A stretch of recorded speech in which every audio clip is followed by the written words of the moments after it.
चलिए साथी, बताइए आप लोग कैसे हैं। एक बार कमेंट बॉक्स में आप लोग बता दीजिए अपनी स्थिति। क्या आप लोगों की पढ़ाई अच्छी तरीके से चल रही है?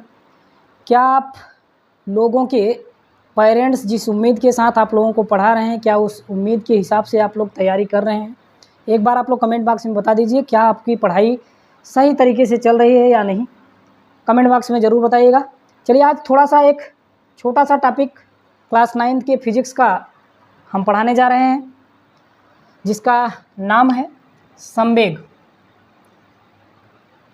आज हम संवेग से संबंधित जितनी भी चीज़ें हैं उसको जानने की कोशिश करेंगे।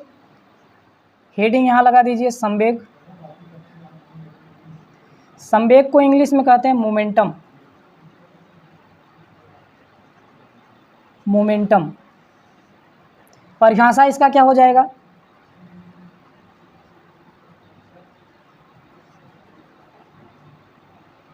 किसी वस्तु के द्रव्यमान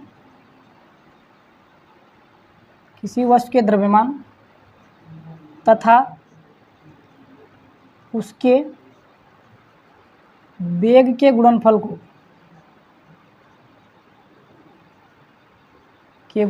को संवेग कहते हैं। दूसरी बात, संवेग अदिश है कि सदिश? तो यहाँ लिखेंगे संवेग एक सदिश राशि है।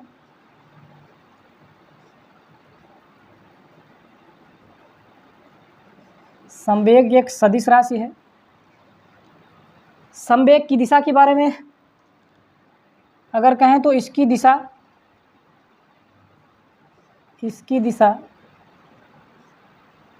वही होती है जो वेग की होती है।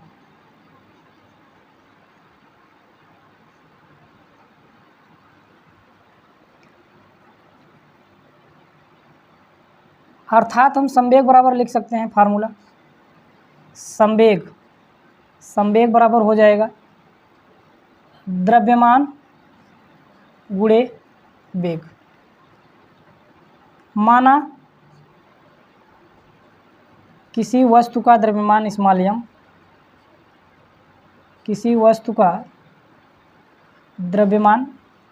m तथा उसका वेग स्मॉल v है, तब उसका संवेग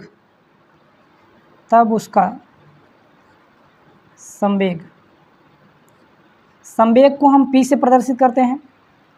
संवेग को हम किससे प्रदर्शित करते हैं भैया? P से। तो P बराबर क्या हो जाएगा? द्रव्यमान m गुणे उसका वेग v, अर्थात P बराबर m इंटू v। ये संवेग का फार्मूला हो जाएगा। दूसरा हेडिंग यहाँ डाल देते हैं, संवेग का मात्रक। संवेग का मात्रक क्या हो जाएगा? फार्मूले के हिसाब से देखेंगे। पहले है द्रव्यमान का मात्रक, लिखेंगे यहाँ द्रव्यमान का मात्रक गुणे वेग का मात्रक।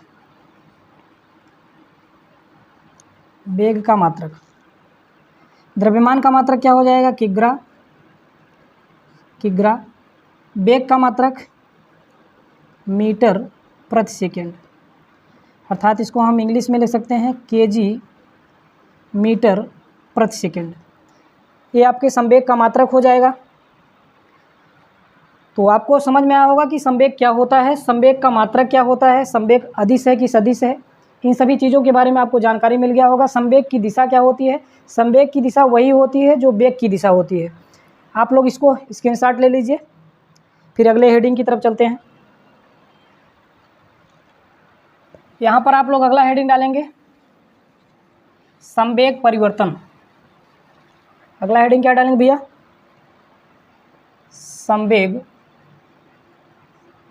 संवेग परिवर्तन। इंग्लिश लिखेंगे चेंज इन मोमेंटम। एकदम साधारण सी भाषा में इसका परिभाषा लिखेंगे, किसी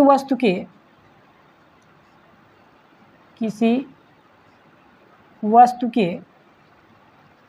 अंतिम संवेग, किसी वस्तु के अंतिम संवेग तथा उस वस्तु के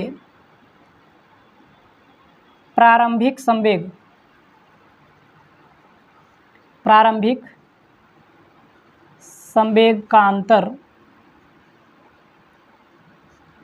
का अंतर संवेग परिवर्तन कहलाता है। संवेग परिवर्तन कहलाता है। यहाँ लिखेंगे संवेग परिवर्तन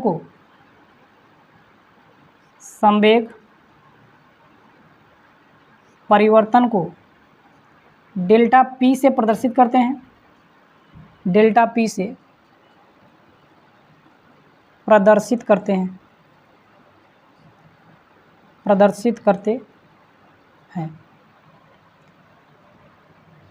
डेल्टा पी को निकालेंगे कैसे, देखते हैं। माना किसी वस्तु का द्रव्यमान स्मॉल m तथा उसका प्रारंभिक वेग स्मॉल u व अंतिम वेग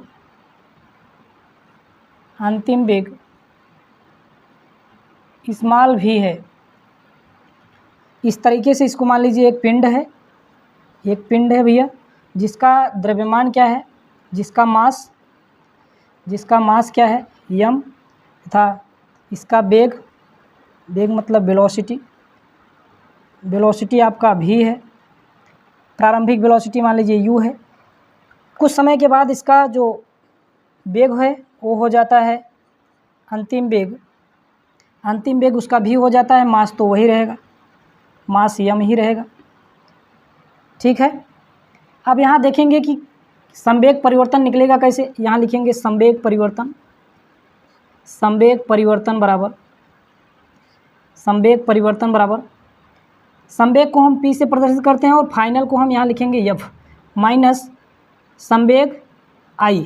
यहाँ जो f लिखा गया वो मतलब फाइनल है, फाइनल मतलब अंतिम, फाइनल मीन्स अंतिम, और i का मतलब यहाँ लिखा गया है इनिशियल मतलब प्रारंभिक। तो यहाँ हम लिखेंगे f pf क्या हो जाएगा, अंतिम संवेग, m इंटू अंतिम वेग क्या है v, m इंटू v हो जाएगा।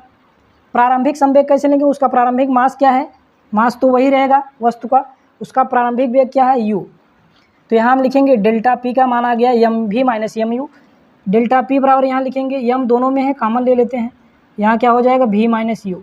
तो ये फार्मूला आप लोग याद रखेंगे। संवेग परिवर्तन का फार्मूला क्या होता है, डेल्टा p बराबर m into v minus u। ये आपके संवेग परिवर्तन का फार्मूला है। उम्मीद है आप लोगों को संवेग परिवर्तन क्या होता है एक आसान सा यहाँ पर हमने परिभाषा लिखा है, आप लोगों को बेहतर तरीके से समझ में आ रहा होगा। इसका आप लोग स्क्रीनशॉट ले लीजिए और अपने नोट्स को अच्छी तरीके से बनाते चलिए। एक अच्छा स्टूडेंट वही होता है जो बोर्ड पर पढ़ाई गई सारी चीज़ों को अपने हिसाब से अपने नोट्स में तैयार करता है और नोट्स को डेली घंटे 2 घंटे रिवीजन करता है, तभी चीज़ें दिमाग में सेट होती हैं। नहीं तो जैसे ही आप लिख के आप चीज़ों को इकट्ठा करते जाएंगे और सोचेंगे कि एक दिन इसको याद कर लेंगे, तो एक भार के बराबर रहेगा, आपको चीज़ें याद नहीं हो पाएंगी। इसलिए आप सभी नोट्स को डेली रिवीजन करते रहा करिए। इसको आप स्क्रीनशॉट लीजिए, फिर आगे वाले हेडिंग पर चलते हैं। अगला हेडिंग आप लोग डालिए संवेग परिवर्तन की दर। संवेग परिवर्तन की दर, संवेग परिवर्तन की दर, यहाँ हेडिंग डालेंगे संवेग परिवर्तन की दर। इसका इंग्लिश लिखेंगे रेट ऑफ चेंज इन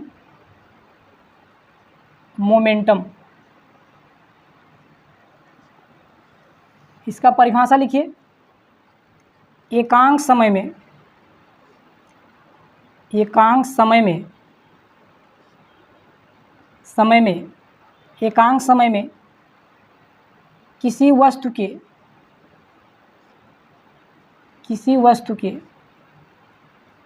संवेग में होने वाले परिवर्तन को संवेग परिवर्तन की दर कहते हैं। संवेग परिवर्तन की दर कहते हैं। संवेग परिवर्तन की दर बराबर क्या हो जाएगा? संवेग परिवर्तन की दर बराबर, फार्मूला क्या लिखेंगे इसका? संवेग परिवर्तन की दर बराबर हो जाएगा संवेग